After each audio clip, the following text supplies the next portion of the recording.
I think the most important thing people can do is do meetings like this and just try and educate folks about it. And particularly, I think this is something that the anti-war movement should take up. I think it's, and so I was very glad, for instance, when the National Assembly Conference accepted or passed a resolution around Honduras. I think that's the right step for the anti-war movement. So I think the anti-war movement needs to take up demands. I think the key demand is cutting off the aid. That's the thing that everybody in Honduras was like. If we did that, it'd be like 15 minutes and the coup would be finished. So I think that's the key demand. I mean, in terms of you may actually know more about where the state of the Latin American solidarity movements are and Central American solidarity. I know it's quite powerful in the 80s. I don't know if that's, and I know there's like School of the Americas, which does very good work.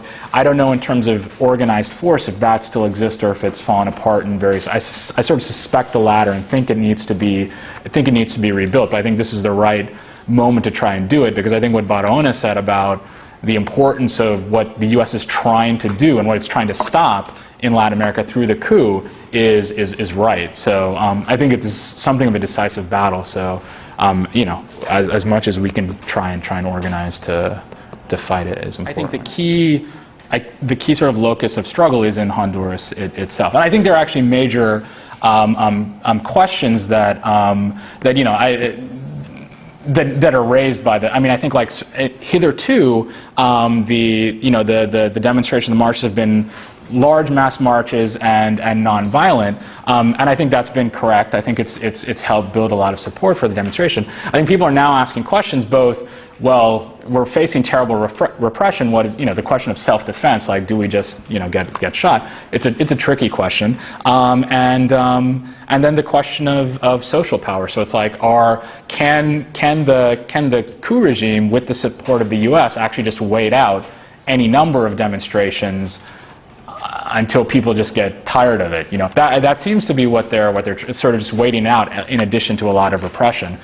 So there have been calls from some figures on the left, which I'm sympathetic towards we actually need to initiate a general strike in the country to try and choke off the economic power. It's a very serious question. It's not something you can just sort of say. There actually have been formal calls for a general strike, but it's not actual. That's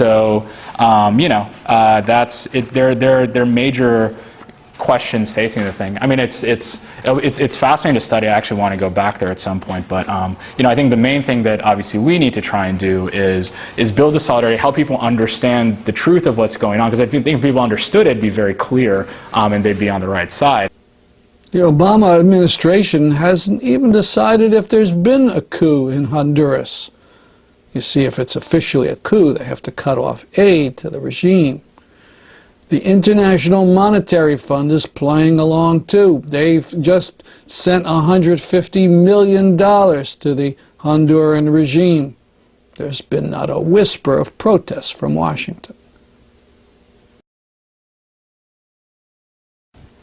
At the Connecticut AFL-CIO convention, John Wilhelm, national president of Unite Here, spoke about his organization's dispute with Andy Stern and SEIU. We have no beef with SEIU in Connecticut. In fact, we don't have any beef with most of SEIU. We have a beef with Andy Stern and the national leadership of SEIU. And when this began, I thought, well, this is a terrible diversion.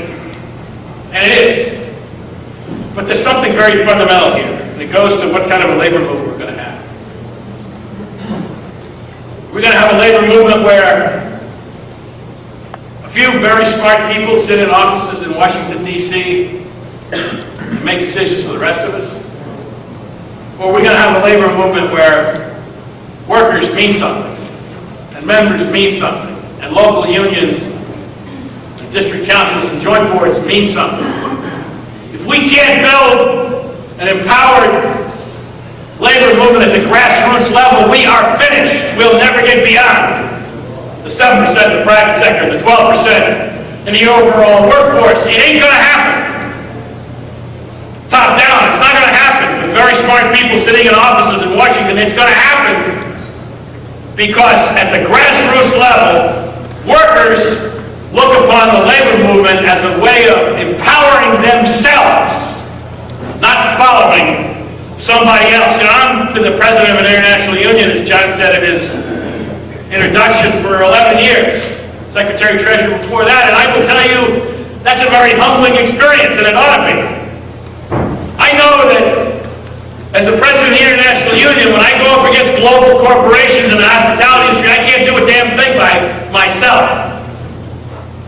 And there's a problem in our labor movement, and I'm not talking behind anybody's back. I say this out loud in assemblages of union presidents. I call it union president disease. What that means is that people like me have a risk, if we listen to all of the baloney that passes for discussion, especially in Washington, D.C., there's a risk of us thinking that we mean something by ourselves. I don't mean a damn thing in our union without all those people who were up here a few minutes ago. I don't mean a damn thing.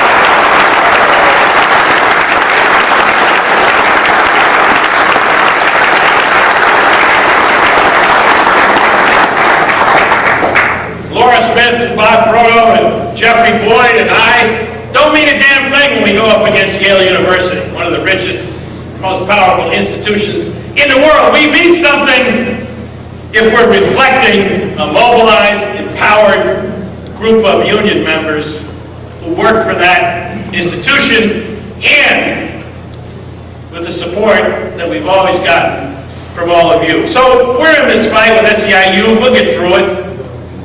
And at the other end of it, I hope that we don't just win our particular part of that fight. I hope we contribute to a greater understanding of what we need to do to build a bottom-up, strong, vital, empowered, working-class movement